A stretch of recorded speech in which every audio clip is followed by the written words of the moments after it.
നമസ്കാരം കൂട്ടുകാരെ, ശാലിനി ടീച്ചറിന്റെ നിത്യതി നൃത്തനാട്യ കലാലയിലേക്ക് നിങ്ങൾക്ക് ഏവർക്കും സ്വാഗതം. ഈ വഴി കാണിച്ചിട്ട് ഇങ്ങനെ പറയുന്നതിലൊന്നും വിചാരിക്കല്ലേ. ദേ നമ്മുടെ 2 നിത്യതി കുട്ടികൾ ഇങ്ങോട്ട് വരുവാണ്. അവരുടെ ഡ്രസ്സ് നിങ്ങൾക്കൊന്ന് കാണിക്കാൻ വേണ്ടിയിട്ടാണ് ഞാനിതിങ്ങനെ ലൈവ് ഷൂട്ട് ചെയ്ത് നിന്നത്.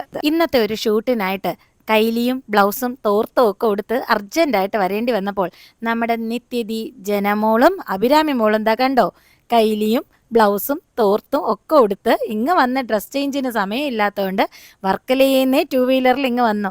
അപ്പോൾ കണ്ടവരൊക്കെ കുറച്ചൊന്ന് കളിയാക്കി കാണാൻ സാധ്യതയുണ്ടെന്ന് തോന്നുന്നു. എപ്പോഴും ഞാൻ പറയാറില്ലേ, ഞാനും എൻ്റെ ഈ മക്കളും ഞങ്ങളുടെ നിത്യതിയും ഒരു വലിയ കുടുംബമാണ്. വന്ന ഉടൻ ഫോൺ എടുത്തുള്ള ആശാട്ടിമാരുടെ ഒരു പ്രകടനം, അതിനുശേഷം ഫുഡ് കഴിക്കുന്ന സമയത്തുള്ള കുറേയേറെ തർക്കങ്ങൾ, ഏറ്റവും നല്ല അധ്യാപകരും ഏറ്റവും മികച്ച വ്യക്തിത്വത്തിന് ഉടമകളുമായ എൻ്റെ ഈ മക്കൾ എൻ്റെ അടുത്ത് വരുമ്പോൾ കൊച്ചു മക്കളാവും. കൊച്ചു കൊച്ചു കാര്യങ്ങൾക്ക് വഴക്ക് കൂടും. അവരുടെ പ്രായം നന്നേ ചെറുതായി പോകും. ഇവരുടെ പ്രശ്നങ്ങൾ കേട്ടാൽ എൻ്റെ കൂട്ടുകാരെ, നിങ്ങൾ തന്നെ ശരിക്കും പറഞ്ഞാൽ നല്ലോണം ചിരിച്ചു പോകും. എന്തുവാ പറ്റിയ എന്തുവാ?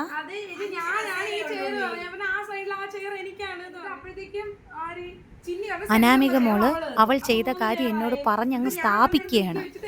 ഈ ഗേറ്റ് കടക്കുമ്പോഴത്തേക്കും ഇവരുടെ എല്ലാം സ്വഭാവം അങ്ങ് മാറും.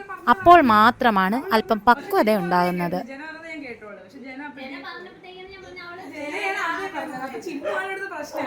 നൃത്തം, സംവിധാനം, സംഗീതം, സാഹിത്യം, വിദ്യാപീഠം, ഇത്രയും കാര്യങ്ങൾ വളരെ കുറഞ്ഞ സമയത്ത് സമയോചിതമായ ചില സാഹചര്യങ്ങളിൽ മാത്രമായിട്ട് ഇത്രയും കാര്യങ്ങൾ എൻ്റെ മക്കൾക്ക് പഠന വിധേയമാക്കേണ്ടതായിട്ടുണ്ട്. ചുമ്മാ അപ്പോൾ അങ്ങ് അടക്കോ ഒതുക്കും വന്നു.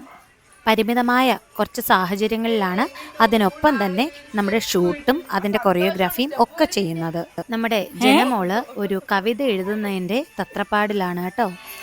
മീനാക്ഷി ചെറിയൊരു ഭാഗത്ത് നിന്ന് ഷൂട്ട് എടുക്കാൻ പോകുന്ന ഡാൻസിൻ്റെ കൊറിയോഗ്രാഫിക്കായിട്ട് ശ്രമിച്ചുകൊണ്ടിരിക്കുന്നു.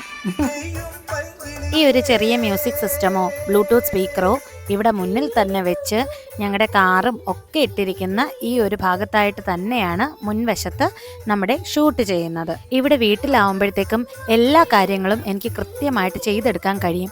ക്ലാസ്സുകളിൽ വരുമ്പോഴത്തേക്കും ഒരുപാട് ബുദ്ധിമുട്ടുകൾ ഉണ്ടാകും.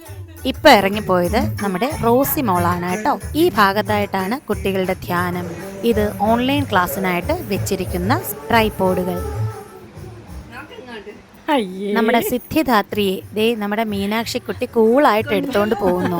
സിദ്ധിദാത്രിയെ ബേസ് കമന്റ്സിൽ നിങ്ങൾ ഒരുപാട് പേര് പറയുന്ന ഞാൻ കണ്ടായിരുന്നു, ഇച്ചിരി ഫുഡ് കഴിക്കുന്ന. അവള് കഴിക്കില്ല.